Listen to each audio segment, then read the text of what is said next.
est-ce que xam nga ne soo gàttee mën nañ def nga njool maanaam gàttaani laay wax ak quoi. waaw léegi am na ay opération yoo xamante ne dafay permettre maanaam ñu gàtt ñi ñu defal leen ñu ñool. oui c'est bien possible fekkee yow da ngaa gàtt wax ma ci commentaire yi ñu boole la gaay yu mën a defal opération yi pour nga njool pour nga màgg.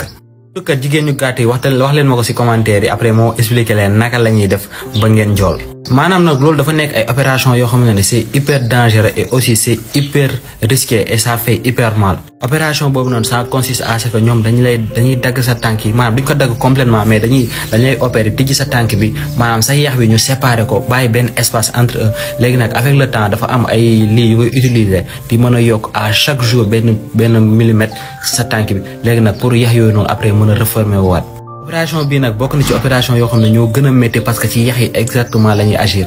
xawma ci yéen nag kenn ba xam mës na gaañu si tànk boo xamante ne si yax bi directement la concerné mais war ngeen xam ne que loolu noonu dafa métti trop mais y a des gens yoo xamante ne nii dañuy def opération boobu noonu te passer taille bu gàtt dem ci taille bu njool.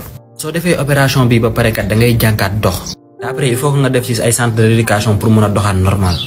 genre opération yi nag am na ñu ci am ay complications ba ñu dagg seen tànk yi. mais nag gars bu leen dara jaral nekk ngeen bëgg a changer nu ngeen mel pour mën a neex quoi que ce soit wala qui que ce soit. parce que dara jaru ko ci àdduna bi nit ki népp nu nga mel bëggal sa bopp crois en toi aime-toi toi-même parce que l'amour de soi lu important la ci nit.